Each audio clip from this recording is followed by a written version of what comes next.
Assalamu alaikum chers téléspectateurs, salam alaikum chers auditeurs, salam alaikum chers auditrices de la radio Convergence FM. Et merci beaucoup d'être scotché sur la 103.9 Convergence FM. ci bu ngeen déggee Señora Fatima ci seen émission Salsa Folie. Salsa Folie di émission bi ngeen doon xaar émission bi ñëpp doon xaar incha allah dinañ ko tàmbaliwaat après koor gi. bu koor gi jeexee ci kàttanu suñu borom di profité ci occasion bi di baalu ñëpp àq di baal ñëpp àq di wax ne yàlla suñu borom yàlla nañu jéggal suñu bàkkaar. Chers mélomanes, amis mélomanes de la salsa, merci beaucoup de nous suivre sur la 103.9 Convergence FM, la première chaîne panafricaine radio. Nous sommes ici à l'immeuble Lambert, Castor Bourguiba. tey nag ñu am tiis am métit am naqar waaye di sant yàlla suñu borom. di dolli di ko sant bu baax a baax ci li nga xam ne moom la tiis bu dal ci sunu kaw dans le monde de la salsa. Musique salsa nag buñ koy wax kenn du ko tudd te tuddoo Laba Socé kuy wax Laba Socé xam nga kan mooy Dexter Johnson et ku wax Dexter Johnson xam kan mooy maestro Sadali. Sadali nag nekk koo xam ne kenn du ko présenté waat ci musique salsa sénégalaise. Surtout international. Sadali ñu gëj ko dégg lool ci monde musique salsa mu nekkoon foofu ci États-Unis d'Amérique nekk koo xam ne nag kenn du ko présenté waat wax naa leen ko léegi di ku baax. tey nag le monde salsa est en deuil ñu ñàkk ku baax ku gore. il était calme très convivial ñu jël kàddu yooyu ci sénateur di ko jàll sénateur. di ko jàll les frères et sœurs unis di ko jàll un grand maestro le maestro docteur Cheikh Tidiane Gadio di koo xam ne c'est un maestro un mélomane di koo xam ne kenn du ko présenté waat ci àdduna wërngal képp maanaam njàmbaarteem li nga xam ne mooy soutien bu muy apporteel monde salsa bi yëpp te kenn du ko werante benn yoon parce que nag wax dëgg fa yàlla nekk na koo xam ne jàppale na musique salsa bu baax. témoignage yi nag xam naa dinañ ko am beneen yoon ci biir émission Salsa Folie waaye nag qui était Sadali. Sadali c'était un génie de la production de la musique latino-américaine dite salsa. Le grand Sadali, fils de garde, a remarqué les esprits par sa voix mielleuse et son célèbre tube Santa Barbara.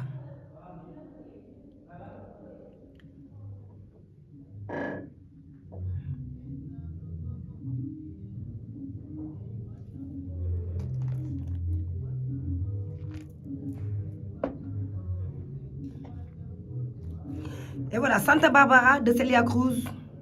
Santa Barbara de Celia Cruz. On rapporte qu'il a travaillé à la compagnie Air Afrique. maanaam foofu la nekkoon di liggéey ci compagnie Air Afrique mu yàggoon fa lool macha allah liggéeyam seetoon lool mu nekkoon koo xam ne ñëpp remarqué nañu liggéeyam ak njàmbaarteem foofu ca Air Afrique. Il avait aussi recruté en Côte d'Ivoire avant de la meurtre à Dakar à l'aéroport international. Avant de la meurtre à Dakar à l'aéroport international de Yoff en 1983, il servait au service fret où une source l'a rencontré. Dès que je me suis présenté à lui, il m'a ouvert ses bras avant de me demander des nouvelles du camp tropical. Un grand lead vocal qui a côtoyé en Abidjan le grand maestro Laba Socé. Également, neveu de garde, ainsi que Dexter Johnson, wax naa leen ko léegi nee naa leen Dexter Johnson kenn mënu ko tudd te tudd Laba Socé, qui a côtoyé à l'Abidjan le grand maestro Laba Socé. Également, neveu de garde ainsi que Dexter Johnson. À l'occasion d'un de mes congés passés en Côte d'Ivoire, j'ai été avec feu Tony Gueye. À l'occasion d'un de mes congés passés en Côte d'Ivoire, j'ai été avec feu Tony Gueye à un dancing à Tchévi où ces grands musiciens donnaient à fond de la satisfaction des grands mélomanes. de l'époque, son morceau fétiche l'avait élevé au rang des grandes stars de la musique latino-américaine. Datant à chaque fois que nos chemins se croisaient, il m'accordait toujours 1 minute de son précieux temps pour un run-up de l'actualité du camp tropical. Aux USA, où il vit en ce moment, je lui souhaitais une longue vie et rêve de voir revenir au Sénégal réclamer les droits d'auteur inhérents à son morceau fétiche Santa Barbara.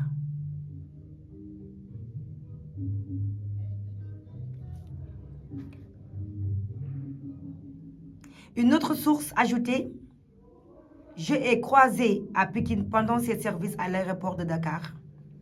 Mon admiration pour le musicien-chanteur l'avait poussé de m'arrêter à ses pieds au bord de la route où il attendait son bus. Je lui ai proposé de partager avec lui le trajet à bord de ma voiture. Ce qu'il accepta, non sans me demander si je le connaissais après une réponse affirmative. Je me suis présentée comme le jeune frère Abdoulaye, le corps avec qui il partageait la même classe d'âge au camp tropical de Thiès. Sa surprise fut grande et il me demanda de ses nouvelles après que j'ai informé que le grand n'est plus. Il s'étonna et la mine triste versa des larmes auxquelles je répliquai par des propos visant à lui remonter le moral. Je lui ai ensuite rendu une visite de courtoisie avant de le perdre de vue. J'appris plus tard qu'il était parti aux États-Unis. Source Moussa Diop, Guédé et Ibrahima Lecor, fils de garde, CTR. Adieu l'artiste, adieu Sadali, un grand maestro, un mélomane de la musique salsa sénégalaise. Sadali, l'ami à l'aba associé, l'ami au maestro. Sadali, un grand mélomane, partir à jamais.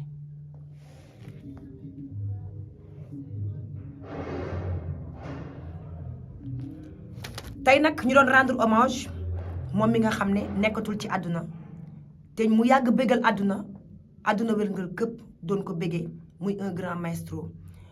man Señora Fatima bi ma tasee ak moom fii la woon ci bërëb buñ naan l'art de vivre ndeysaan mi ngi afro bopp bi xamuma ko ñu présenté ma Sadali ñu yendu suba ba ngoon di échanger waaye bi mu demee wan ma ginnaaw ci laa xam ne sax moom mooy Sadali benn yoon boobu la ñu gisante après loolu ci laa xam ne c'est un ami à monsieur le docteur le grand maestro docteur Cheikh Tidiane Gadio.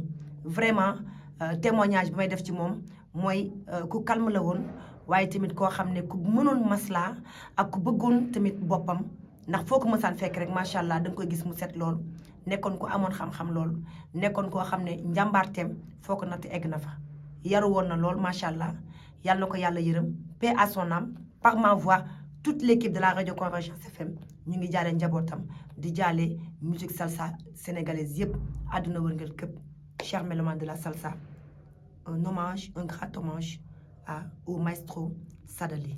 Gracias.